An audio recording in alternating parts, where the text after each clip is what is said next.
Okay, so picture this. It's 1856 U.S. Senate, and like tensions are high. Oh, yeah. Like not just like the normal political back and forth, but like this simmering rage, Right. palpable fear. Like congressmen are like carrying weapons to work Wow. because the threat of violence, Mm-hmm. of like brawls breaking out on the Senate floor, Yeah. isn't just like a possibility. It's an expectation. Wow.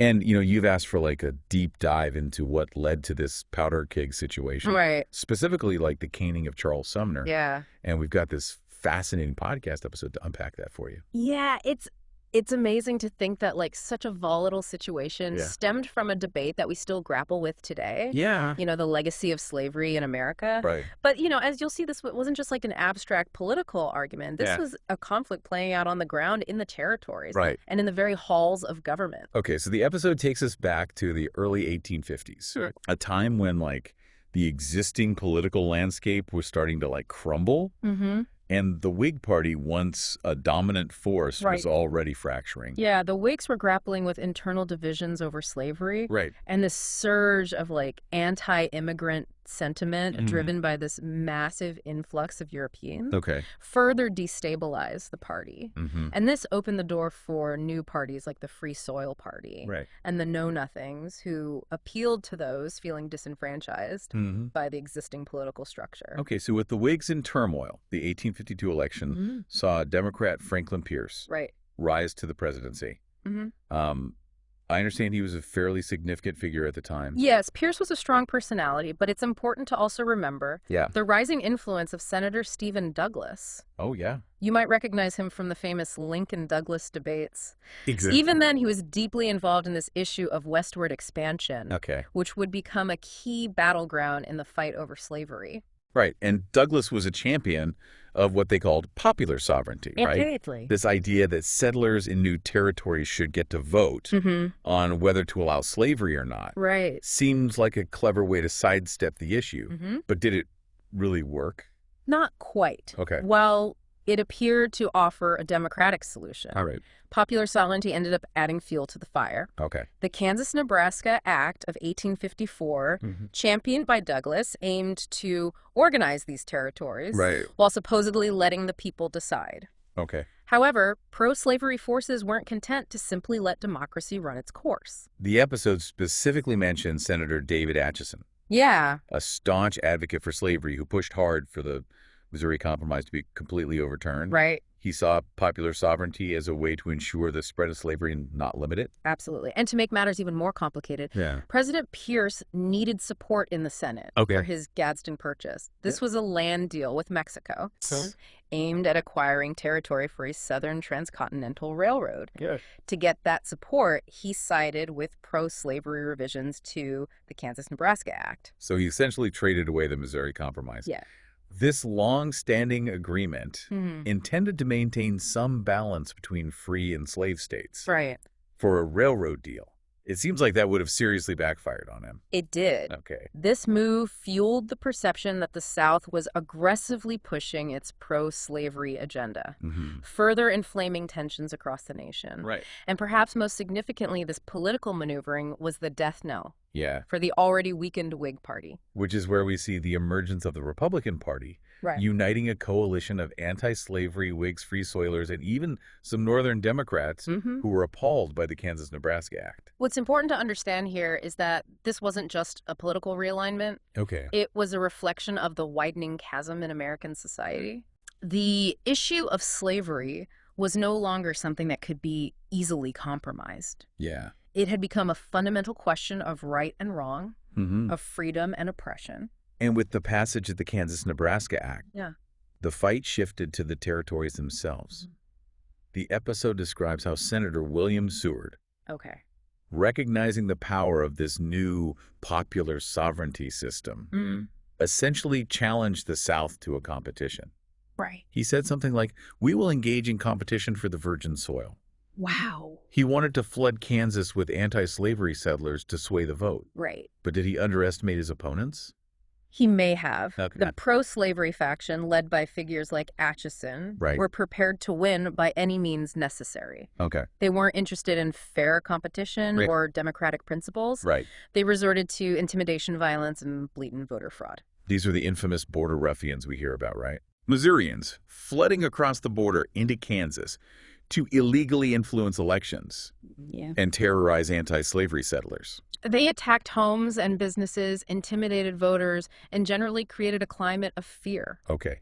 This culminated in the 1856 sacking of Lawrence, Kansas, a shocking display of violence that showed just how far these pro-slavery forces were willing to go.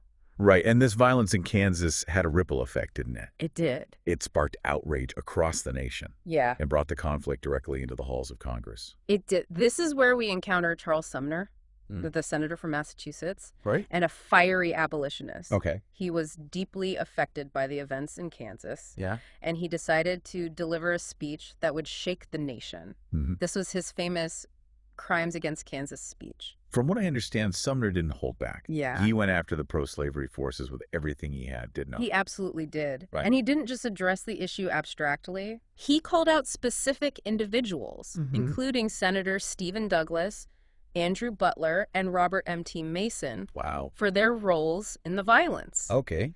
He compared the pro-slavery movement to a harlot Oh, wow. and accused them of breeding humans like cattle. Oh, my. It was a speech intended to provoke, Yeah. and it certainly did.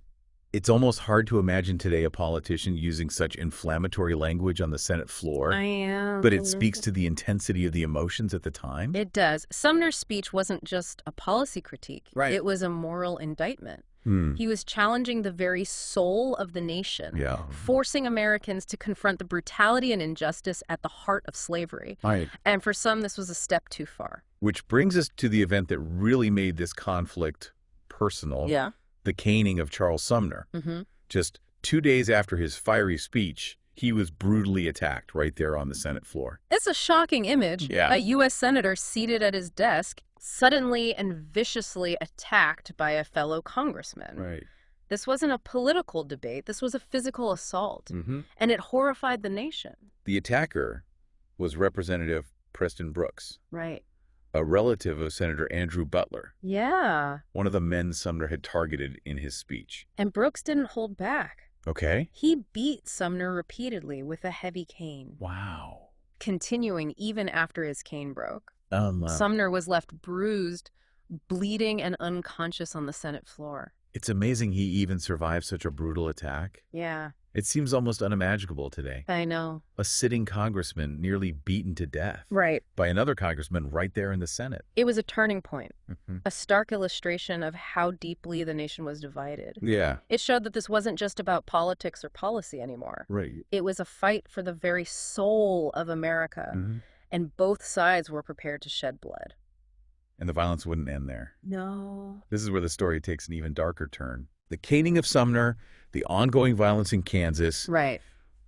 all of it fueled the rage of one man in particular, Okay. John Brown. Yeah. And his response would escalate the conflict to a whole new level. Right. John Brown is such a fascinating figure in this whole saga.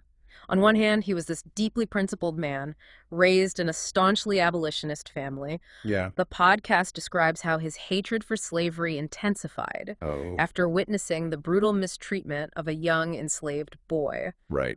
It solidified his belief that this evil had to be confronted head on. And he certainly wasn't afraid of confrontation. No, he wasn't. The episode talks about how he swore an internal war with slavery Right. and became like a key figure in the Underground Railroad, Mhm. helping countless enslaved people escape to freedom in the North. Yeah. He was putting his life on the line for his beliefs. He was. But what makes Brown so controversial Yeah. and sets him apart from many abolitionists Right. is his willingness to resort to violence. He believed that the only way to truly fight the brutality of slavery was with force, Okay. fighting fire with fire, as he put it. And his actions in the Potawatomi massacre are a chilling example of that belief in action. Yeah. Enraged by the sacking of Lawrence and the attack on Sumner, Right. Brown and his followers brutally murdered 5 pro-slavery settlers in Kansas. Mm-hmm. This wasn't just a political debate for him. No. It was a righteous crusade. Yeah. And he was ready to spill blood for it. This event, the Potawatomi Massacre was a turning point in the conflict in Kansas. Okay.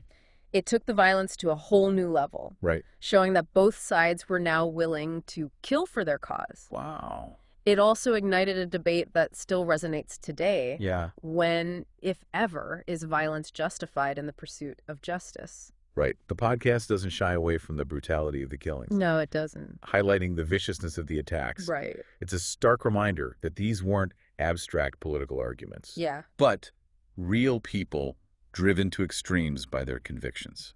And the spiral of violence continued throughout that summer of 1856. Okay.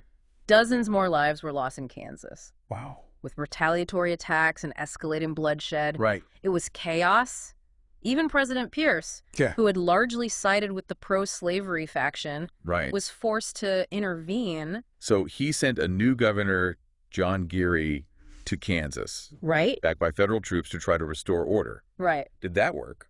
To some extent. Oh. Geary managed to quell the violence temporarily, Yeah. but the underlying tensions remained. Mm. The events of that year, the caning of Sumner, Right. the Potawatomi Massacre, they had exposed a wound in the nation's soul, Yeah. a division so deep that it seemed impossible to bridge. Right. These weren't just political disagreements anymore. Mhm. They were fundamental clashes over morality, Yeah. freedom, and the very meaning of what it meant to be an American. And just when it seemed like things couldn't get more complicated, Yeah. the Supreme Court delivered a bombshell decision Mm-hmm. that further inflamed tensions. Okay. The Dred Scott case in 1857. This ruling, led by Chief Justice Roger Taney, Mm-hmm. declared that African Americans, whether free or enslaved, were not citizens Oh. and had no right to sue in federal court. Wow. It was a major setback for the abolitionist movement, Right. stripping away basic legal rights from an entire group of people. But the decision didn't stop there, did it? It also addressed the issue of slavery in the territories, That's right. essentially overturning the Missouri Compromise, Mm-hmm. which had been the fragile agreement holding the nation together for decades. The court declared the Missouri Compromise unconstitutional, Yeah. asserting that Congress had no power to restrict slavery in the territories. Wow. This meant that slavery could potentially spread to any new state, Right. a victory for the pro-slavery faction Yeah. and a devastating blow to those hoping to contain it.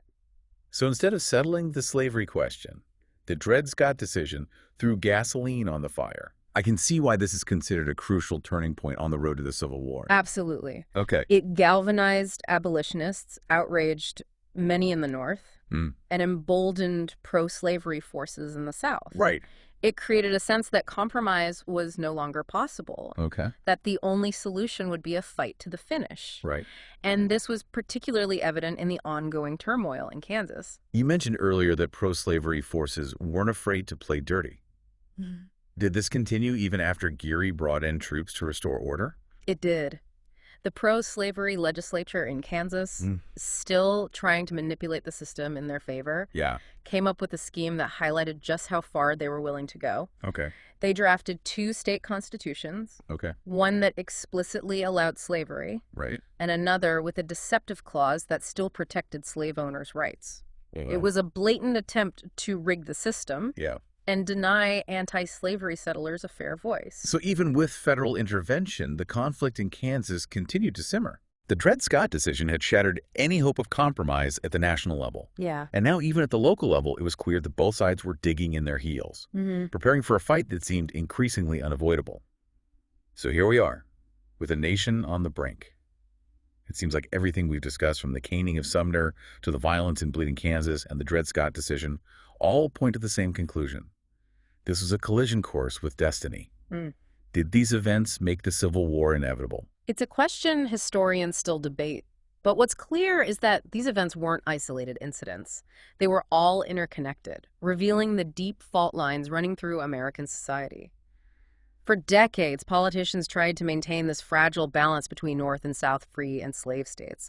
But by the mid-1850s, that balancing act had become impossible. The issue of slavery was too fundamental, too morally charged to be papered over by compromises. It's like the country was this pressure cooker, and these events just kept ratcheting up the pressure. The caning of Sumner showed how personal the conflict had become. The bloodshed in Kansas demonstrated that both sides were willing to fight for their beliefs. And the Dred Scott decision shattered any remaining hope of finding common ground through the legal system. What's fascinating to me is how these events expose the limits of compromise. For years, the idea of compromise had been held up as the great American virtue, the way to bridge divides and maintain unity. But with the issue of slavery, compromise itself became a moral dilemma. How do you compromise on a question of human freedom and dignity? Yeah, you're right. It's almost paradoxical. Mm. Trying to find a middle ground on such a fundamental issue ultimately revealed just how unbridgeable the divide had become. And figures like John Brown, with his willingness to resort to violence, represented a growing sentiment that maybe compromise wasn't the answer anymore. Brown believed that evil had to be met with force, that sometimes bloodshed is the only way to cleanse a nation's soul. It's a chilling thought, but it reflects the depth of feeling on both sides of this conflict. This wasn't just a political debate for them, it was a struggle for the very soul of America. And both sides were prepared to fight to the death for their vision of what that soul should be. I keep coming back to that image of Charles Sumner beaten nearly to death on the Senate floor. It's a stark reminder of how personal, how visceral this conflict had become. And it makes me wonder, could the Civil War have been avoided? Or were these events, these escalating acts of violence and political brinkmanship, inevitable steps on the road to war?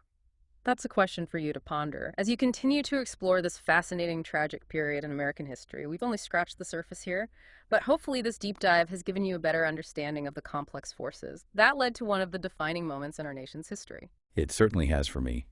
And it makes me appreciate just how fragile our democracy can be, how easily political disagreements can escalate into something far more dangerous. It's a reminder that we must always strive for dialogue, for understanding, for willingness to find common ground, even when it seems impossible. Thanks for guiding us through this incredible story. My pleasure. And thank you for asking such insightful questions. Remember, history isn't just about dates and events. It's about understanding the choices people made, the forces that shaped their world, and how those choices and forces continue to echo through time.